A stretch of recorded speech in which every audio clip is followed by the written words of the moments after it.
కారం రంగు రుచితో ఉంటుంది. ఆచి మిరపపొడి అదరగొట్టే కారం రంగు రుచి.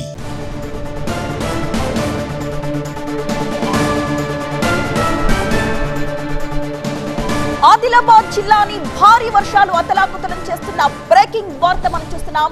పలు కాలనీల్లోకి ఏ విధంగా వరద నీరు వచ్చి అక్కడ నివాసితులు ఎలా ఇబ్బందులు పడుతున్నారో మనం చూడొచ్చు. పూర్తిగా నిత్యావసరాలు నీటి పాలైపోయిన దృశ్యాలవి.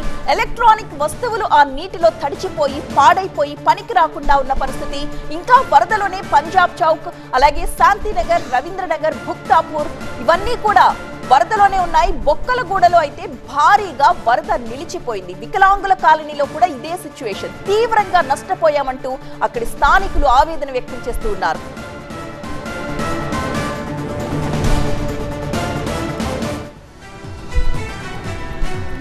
ఆదిలాబాద్ జిల్లాని భారీ వర్షాలు ఏ విధంగా అతలాకుతలం చేశాయో మనం విజువల్స్ లో చూడొచ్చు. పలు కాలనీలో ఇళ్లలోకి వరద నీరు ఎంత మేర చేరిందో కూడా మనం చూడొచ్చు. దాదాపు మోకాలి కంటే పైన అక్కడ వరద నీరు నిలిచిపోయిన పరిస్థితి. అక్కడ స్థానికులు ఆ నీళ్లలో నడిచి వెళుతూ ఉంటే అక్కడ వరద ఏ మేర, ఎన్ని అడుగుల మేర నిలిచి ఉంది అన్న విషయం మనకి అర్థమవుతుంది స్పష్టంగా. పూర్తిగా ఇళ్లలోకి నీరు చేరుకోవడం వల్ల నిత్యావసరాలన్నీ కూడా తడిచిపోయి, ఎలక్ట్రానిక్ వస్తువులన్నీ పాడైపోయి ఎందుకు పనికి రాకుండా పోయాయి. ఇక పంజాబ్ చౌక్, శాంతినగర్, రవీంద్రనగర్, భుక్తాపూర్, వికలాంగుల కాలనీ, బొక్కలగూడ ఈ ప్రాంతాల్లో భారీగా వరద నిలిచిపోయింది.